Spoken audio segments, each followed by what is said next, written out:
Alors là on est début octobre, on a une super journée de soleil. Bon, c'était gelé ce matin, ça commence à cailler un peu. On va se faire une pêche de bordure. Donc on va voir un petit peu qu'est-ce que j'appelle vraiment la bordure. Là, vous avez pu voir sur mes vidéos que j'aime bien pêcher la végétation. Mais là on va vraiment pêcher l'extrême bordure dans très peu d'eau. En cas extrême, on peut même voir la queue des carpes sortir de l'eau sur l'amorçage. Donc on va pêcher dans une quarantaine de centimètres d'eau. On va voir aussi ce qu'on trouve comme végétation sur les rives du plan d'eau. On va voir qu'en fonction des espèces présentes, on va avoir quelque chose de plus ou moins intéressant. En fait, on a certaines espèces qui vont être plus coupantes, on a certaines espèces où les poissons sont moins dedans. Donc voilà, on va voir un petit peu cette végétation. Ça, c'est important pour savoir à quel endroit se positionner pour pêcher une bordure. Enfin, donc on va voir le matériel comme d'habitude. Qu'est-ce que j'ai monté comme kit? Les appâts et puis un petit peu la stratégie de pêche. Donc côté appât, j'ai préparé un mélange avec des pellets en 6 mm, des bouillettes coupées et puis du maïs. Donc sur un parfum The Source de Dynamite Bait, parce que là sur cet étang du domaine de la Patte d'Oie, on a pas mal de brème, de la friture et de la carpe. Donc là je vais sélectionner vraiment les carpes, donc j'ai fait un mélange avec seulement des grosses particules. Donc au niveau de léchage, je vais utiliser soit du maïs, soit des bouillettes en 14. Du coup j'ai préparé deux kits. Donc les deux kits sont montés en 25 centièmes parce que ça va frotter un petit peu dans la bordure. Donc il faut quand même quelque chose qui tienne le coup. Terminé donc par un hameçon fort de fer du coup forcément parce que ça va tirer. Donc le 70-19, le spécimen de chez VMC. Au niveau du flotteur, donc moi maintenant j'utilise de plus en plus cette fixation seulement par la base grâce à une tétine. Donc on a un petit flotteur, micro-flotteur vraiment très trapu en 0,3 g. Donc on voit là que ma profondeur de pêche ça va être à peu près 40 cm. Donc il n'y a pas besoin de charger sur le flotteur. On a une journée assez calme même s'il y avait de la bise ce matin, j'espère qu'elle va pas revenir. Donc les deux flotteurs, les deux kits sont montés en 25 centièmes avec le même flotteur. Donc la seule chose qui est différente, c'est qu'il y en a un qui est en direct avec l'hameçon numéro 10 au bout pour monter le maïs. Et puis la deuxième, donc j'ai mis un bas de ligne pour faire un bas de ligne à cheveux pour monter la bouillette en 14. Je vais revenir sur un point important, c'est cette fameuse végétation qu'on va trouver sur les rives, donc qui va un petit peu conditionner l'endroit où je vais me poser. Parce qu'il y a des végétaux que j'aime bien pêcher et des végétaux que j'aime moins pêcher. Donc je vais vous dire pourquoi. Donc par exemple j'aime beaucoup pêcher les massifs de Tifa, les massettes à large feuille. Ça je trouve ça très intéressant parce que déjà ça concentre le poisson. C'est des végétaux qui peuvent être qui poussent par touffes, qui peuvent être assez denses, mais avec des passages entre les touffes. Donc on peut, en guidant bien la ligne avec la grande canne, on peut passer entre ces fameuses touffes pour gérer le combat. En plus donc c'est une feuille qui est molle, donc qui ne va pas être abrasive pour le nylon. Donc en général on s'en sort dans ces massifs là assez bien au niveau du combat. Donc à l'opposé, ceux que j'aime pas du tout, alors ceux-là c'est les phragmites.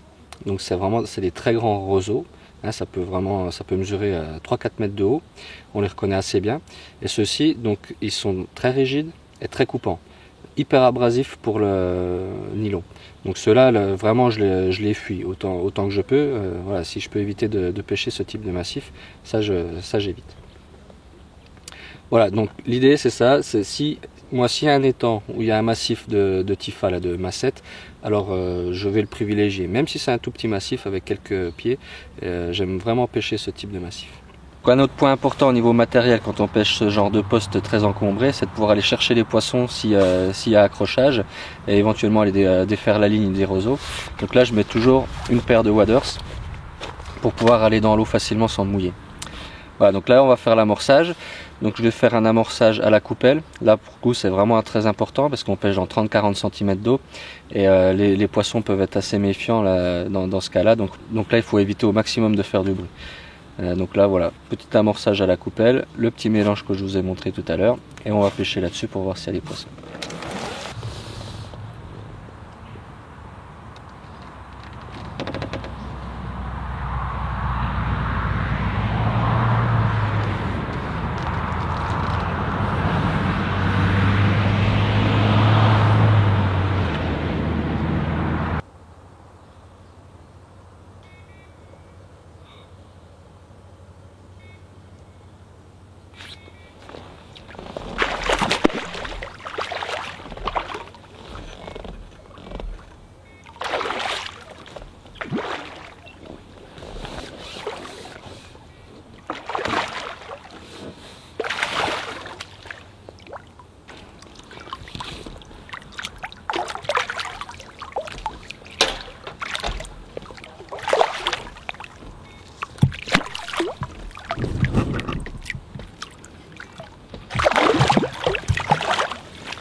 une jolie petite commune qui fait bien plaisir à ras des roseaux.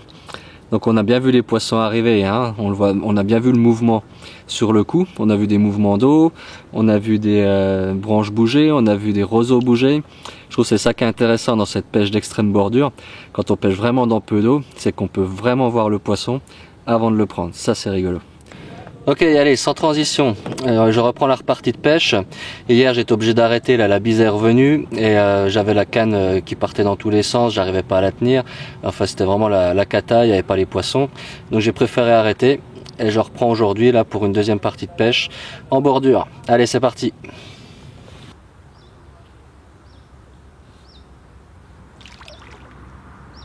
Quoi ça?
Yes.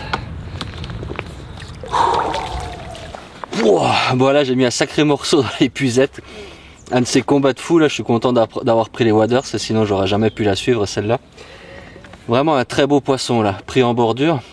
Je me demande comment ça se fait que je l'ai pas vu arriver d'ailleurs, parce qu'il est quasiment de la même hauteur que la profondeur de flotte.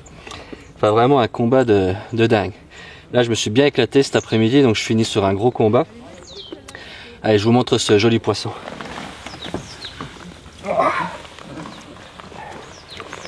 Ouh.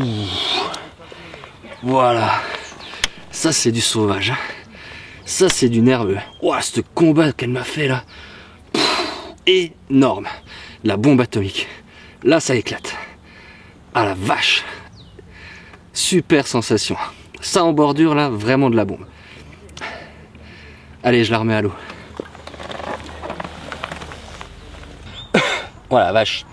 Bon, bah après un combat comme ça, je vois pas trop ce qu'on peut ajouter de plus. Donc là, on était sur le plan d'eau du domaine de la Patte d'Oie. On voit les chalets en arrière-plan, là, juste derrière moi.